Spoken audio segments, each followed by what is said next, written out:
Que a graça e que a paz do nosso Senhor Jesus Cristo esteja com você, meu querido irmão, minha querida irmã. Com alegria, mais uma vez, nós agora vamos refletir e meditar na palavra do nosso Deus. Eu convido você, meu amado, a abrir a palavra do Senhor no Evangelho de Marcos, capítulo 8, dos versos 27 a 30. Nós estamos expondo o Evangelho de Marcos na perspectiva da dinâmica do discipulado. E hoje nós vamos expor este texto que se encontra no capítulo 8, versos 27 a 30. Acompanhe a leitura bíblica que farei nesse instante. Assim, então, nos diz a palavra do Senhor. Então Jesus e os seus discípulos partiram para as aldeias de Cesareia de Filipe. E no caminho perguntou-lhes: quem dizem os homens que eu sou? E responderam: João Batista, outros Elias, mas outros algum dos profetas. Então lhes perguntou: mas vós, quem dizeis que eu sou?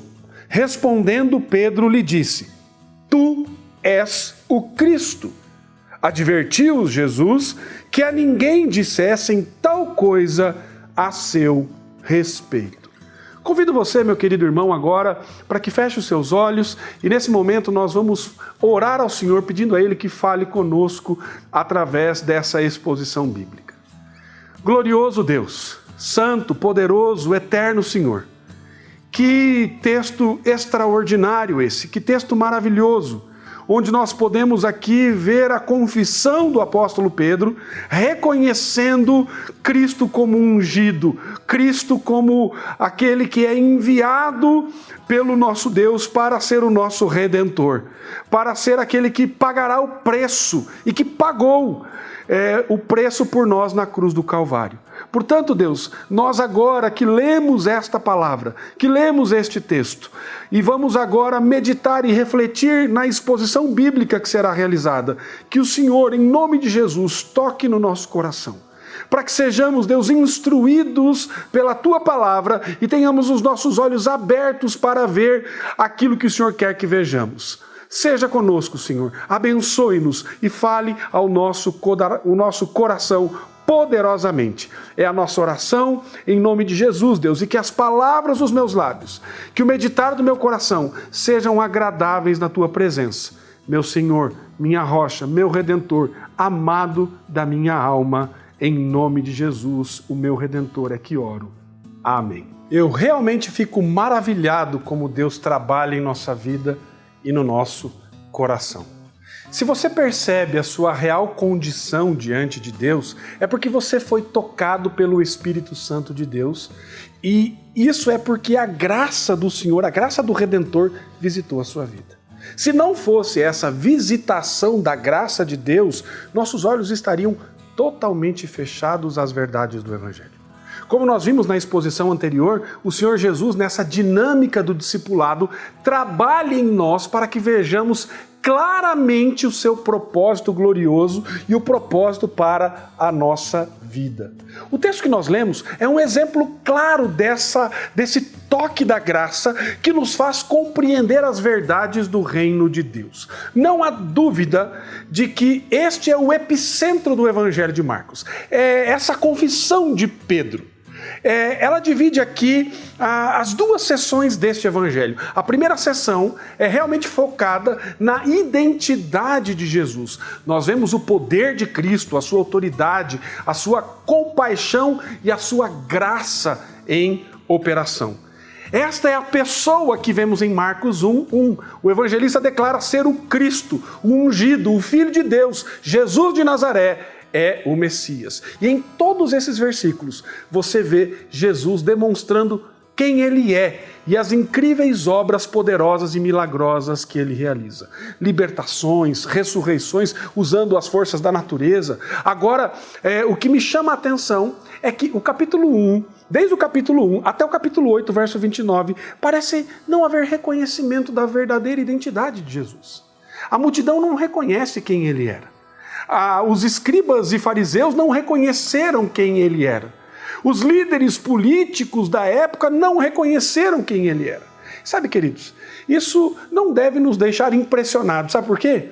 Porque o apóstolo Paulo nos diz que o homem natural ele não aceita as coisas do Espírito de Deus, porque lhes são loucura e não pode entendê-las, porque elas se discernem espiritualmente. Em 1 Coríntios capítulo 2, verso 14. No livro do Deuteronômio, capítulo 29, verso 4, o Senhor mostra por que não creram nas obras do Senhor.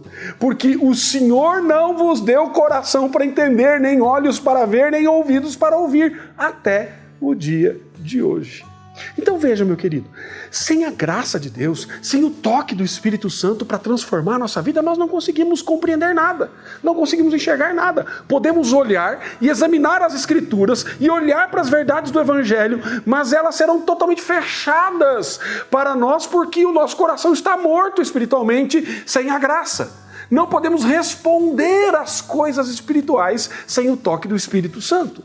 Os olhos estão espiritualmente cegos. E nesse sentido, nós vamos então procurar explicações naturalistas para tentar entender e compreender as coisas sobrenaturais. E aqui nós temos uma razão muito importante que nós devemos sempre nos lembrar. Jamais devemos nos orgulhar da nossa compreensão do Evangelho, porque isso não vem de nós mesmos, isso é graça. Nós nunca devemos nos orgulhar do fato de que a fé dentro de nós e um desejo de viver nos caminhos do Senhor é nossa. Não é, vem do Senhor, vem da graça, do dom de Deus. Nunca devemos olhar com orgulho e condenação as pessoas que olham para o Evangelho e não compreendem absolutamente nada. Porque sem a graça é exatamente onde nós estaríamos, eu e você. Não devemos transformar o Evangelho de Jesus Cristo em uma razão de arrogância. Se não fosse a graça do Senhor, na minha vida, na sua vida, meu querido, estaríamos iguais àquela multidão, com os olhos fechados. Se não fosse a graça do Senhor em nossa vida, será que nós teríamos ouvido as palavras de Jesus? Teríamos visto o poder do nosso Redentor? A fé que temos, queridos, em nosso coração, o conhecimento que temos recebido do Evangelho e o desejo de seguir a Cristo só existe em nós porque fomos alcançados pela graça redentora de Cristo. Olhando para o texto agora, veja o que diz o verso de número 27. Jesus e os discípulos estão a caminho das aldeias de Cesareia de Filipe. E no caminho ele faz uma pergunta muito importante. Quem dizem os homens que eu sou? E a resposta é bastante previsível. Alguns dizem João Batista, outros Elias e outros um dos profetas. Mais uma vez, nós vemos as pessoas nessa dinâmica da cegueira espiritual. Sem a graça que dá vida ao nosso coração e visão aos nossos olhos, vamos olhar para o Filho de Deus e não veremos o Filho de Deus. Vamos olhar para o Messias e não veremos o Messias. Então Jesus se volta aos seus discípulos e pergunta agora para eles: mas vós, quem dizeis que eu sou?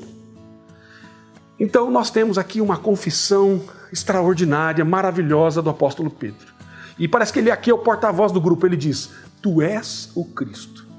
Algo que nós não podemos perder de vista aqui é o processo que Deus fez com Pedro para que Pedro chegasse nessa declaração maravilhosa, que é uma espécie de resumo da história da redenção.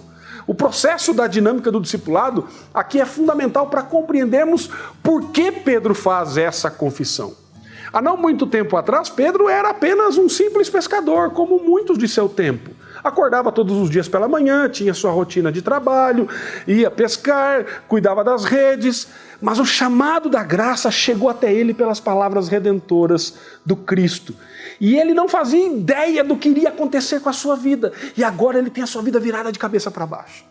Antes de encontrar a Cristo, ele não conhecia o Evangelho, não tinha fé, não compreendia o que era ser um discípulo, mas agora ele faz essa confissão maravilhosa.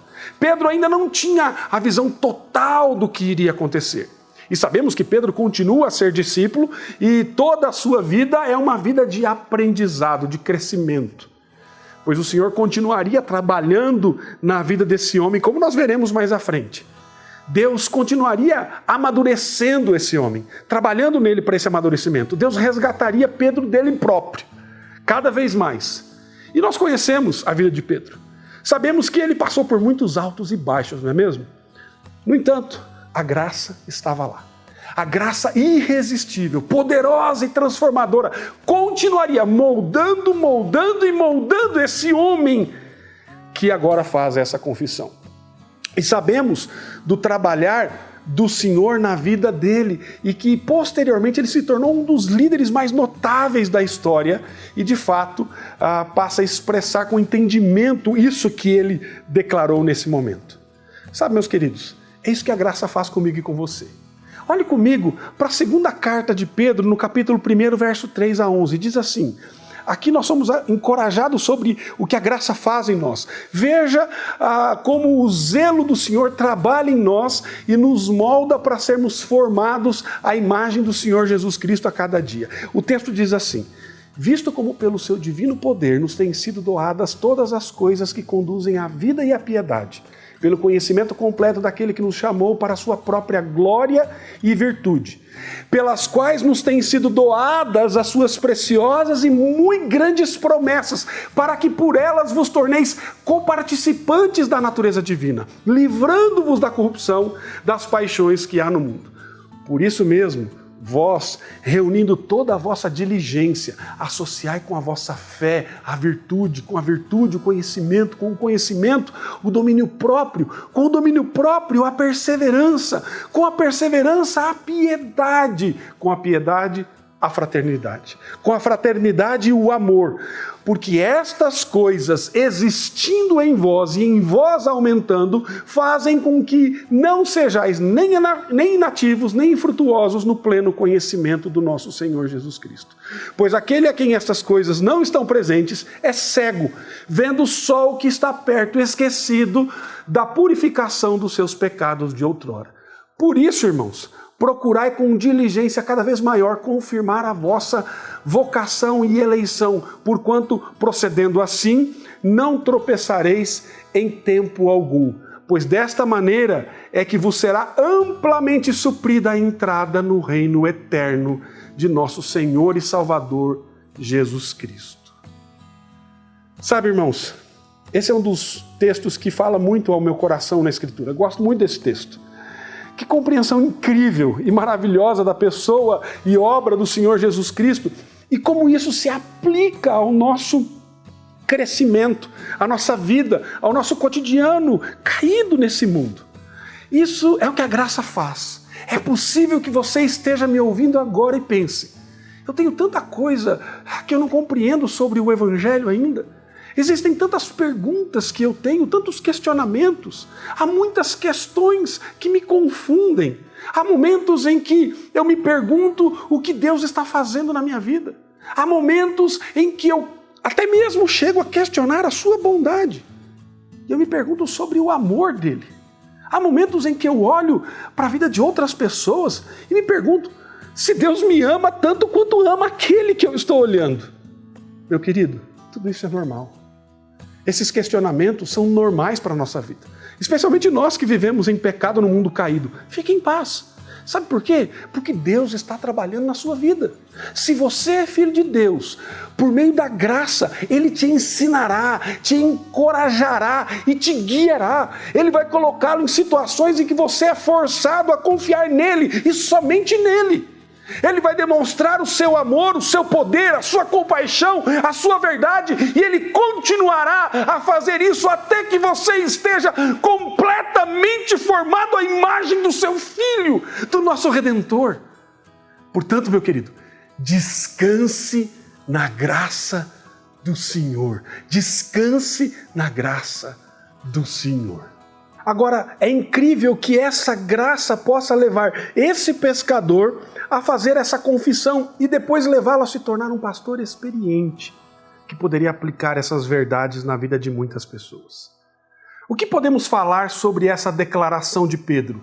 Tu és o Cristo. Como eu citei anteriormente, nós vemos nessa expressão um resumo da história da redenção. Pedro aqui usa a palavra que significa literalmente o ungido. O ungido. A palavra Cristo significa ungido, o Messias, o rei acima de todos os reis. Tu és o Cristo significa que existe um Deus que governa o mundo de acordo com a sua vontade, que marchou na história até o momento em que seu filho nasceria e viveria e ensinaria e demonstraria o seu poder e marcharia para o caminho da cruz da nossa esperança. Tu és o Cristo significa que o pecado é uma realidade que não pode ser negado, não pode ser evitado. Isto é o flagelo da humanidade. E aqui, meu querido, o meu problema não é a minha situação. O seu problema não é a sua situação. O meu problema não são os meus relacionamentos. O meu problema não são as outras pessoas. O meu problema não é a situação financeira, não é o governo, não é a pandemia. O meu problema, querido, o seu problema somos nós. O meu problema sou eu. O seu problema é você. O meu pecado é que se rebela contra Deus. E eu quero sempre o meu próprio caminho. Eu quero definir as minhas próprias regras. Eu quero fazer aquilo que eu quero fazer. Eu preciso, querido, ser resgatado do meu pecado. Eu preciso ser resgatado de mim mesmo. E Tu és o Cristo, me lembra disso. Tu és o Cristo significa que Deus não permitirá que o pecado reine e continuasse a reinar. Em Cristo nós somos redimidos, resgatados, e o pecado é vencido. A morte morre e temos em Cristo a garantia da redenção e da vida eterna. Tu és o Cristo, mostra o perdão, que o perdão é possível. Pecadores rebeldes e perdidos podem estar diante de Deus sem medo, porque seus pecados agora foram perdoados pelo sangue derramado do Senhor Jesus Cristo. Existe perdão, querido. Tu és o Cristo, nos mostra que existe uma nova vida, não apenas em um mundo por vir, mas agora, já, nesse momento. O Evangelho é uma mensagem gloriosa, de gloriosos começos e novos começos. Ladrões podem se tornar doadores, pessoas rebeldes podem se tornar submissas ao poder de Deus, pessoas iracundas podem se tornar pessoas amorosas, pessoas orgulhosas podem se tornar humildes, hereges podem se tornar crentes, controladores podem descansar na soberania de Deus. Em Cristo, meu amado, temos uma nova vida. Tu és o Cristo significa que tudo o que for quebrado pelo pecado será restaurado algum dia. Tu és o Cristo, nos mostra que há esperança, há uma esperança. Jesus Cristo, o Senhor, não pregamos apenas um sistema de redenção, nós proclamamos aqui um Redentor, querido. A nossa esperança é uma pessoa e o seu nome é Jesus Cristo, o Filho de Deus. Essa confissão que o apóstolo Pedro faz é um divisor de águas, porque existem apenas dois tipos de pessoas no mundo, meus amados. As pessoas que olham para Jesus e dizem: Tu és o Cristo, Tu és o Cristo. E essa é uma expressão de adoração, de alegria, de humildade. E quando você declara isso, pela ação da graça de Deus, sua vida nunca mais será a mesma. Mas há pessoas que olham para Jesus e não o reconhecem e viram as costas para o Filho de Deus. A minha pergunta para você é: como você se posiciona em relação a essa declaração? Tu és o Cristo. Estamos diante de Jesus. Você declara: Tu és o Cristo, o Rei, o Redentor, o meu Salvador? Ou é tudo apenas quem sabe aí, um personagem de uma religião? Se você foi transformado pela graça de Jesus, querido, você declara que Ele é o Cristo da sua vida. Você declara isso na segunda-feira, na terça noite, na quarta de manhã, em situações diversas da sua vida, nos seus relacionamentos. Você vive como Cristo a todo instante. Você tem esperança nele? Não porque suas situações estão funcionando bem, não porque seus relacionamentos estão em paz, não porque você não está sofrendo as duras realidades da vida desse mundo caído, nesse mundo que está marcado pelo pecado, mas porque agora você está conectado ao Salvador, que irá mantê-lo, guiá-lo, protegê-lo e prover tudo o que é necessário para a sua vida. Podemos descansar nas circunstâncias mais difíceis. Sabe por quê, queridos? Porque Cristo está conosco. Cristo está com você no barco. Eu sou está com você. Sua vida é moldada por uma profunda crença permanente em Jesus Cristo. Maridos, por que você responde de maneira que responde a sua esposa? Você deveria dizer, porque Jesus Cristo é o Senhor. E isso tem algum significado para você?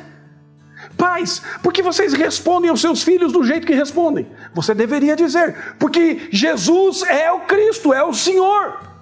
E as suas finanças?